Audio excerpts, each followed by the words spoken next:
I'm Julie Ty with TMC T Mortgage Company, and I'm here with Jen McNamara with Valve.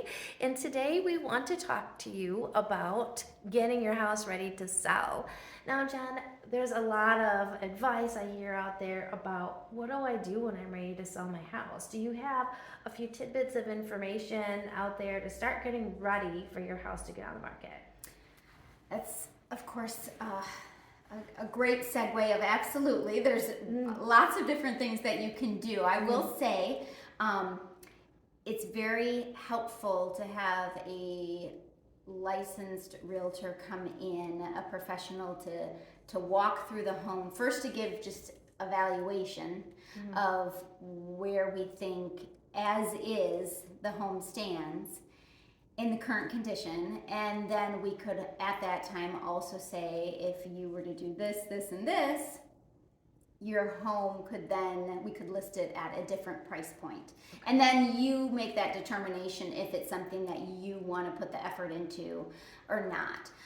For example, if you have an extremely outdated kitchen, one of the renovations, on average, most people see at least a 70% return on their investment by doing a minor kitchen renovation. So I'm not saying gutting down to the studs or anything. I'm just saying spruce it up, maybe some new appliances, potentially new countertops, upgrading those things. That goes a long way when buyers are walking through the home and they're perceiving the value of your home at a higher level. Bath renovations also tend to be an excellent thing that you can do, not as at such a high level as the kitchen. And we were talking about one of the most recent things that have come out is hardwood flooring is also something that is highly desirable, and if somebody puts in new flooring and goes with hardwoods, you get the money back out of it, which is awesome. Good news, Little things like painting your house, absolutely, you kind of want just a clean slate for people. So but if your home's already neutral colors, or I'm not as concerned about that. If you got a hot pink fuchsia, kitchen, I might suggest we tone that down a little bit just to be more attractive to a bigger, wider audience.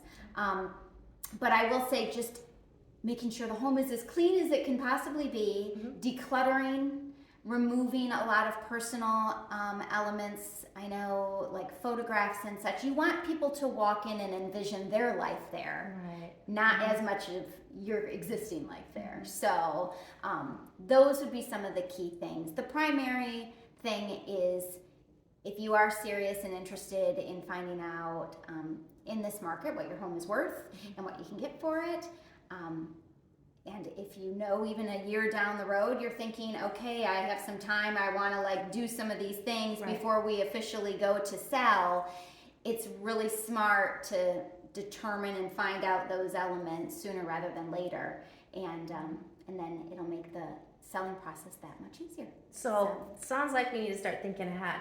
That's actually be proactive. Be proactive. Yes. That's a good thing. Yes. If you're thinking about maybe painting cabinets, if you're thinking about, okay, how long is it going to take for this flooring to get in? We need to be thinking months ahead of time if you're thinking about when do I want to sell. Absolutely. Well, and considering you bring up such a good point about the supply chain of where we are with things right now in 2022, it's not easy. We used to pick something out and it was here next week, and that's not the case anymore, especially with construction elements. So okay, awesome. Well, if you're thinking about selling and if you just want some advice, call Jen. She's here for you. She's our expert. And thank you. Have a good day.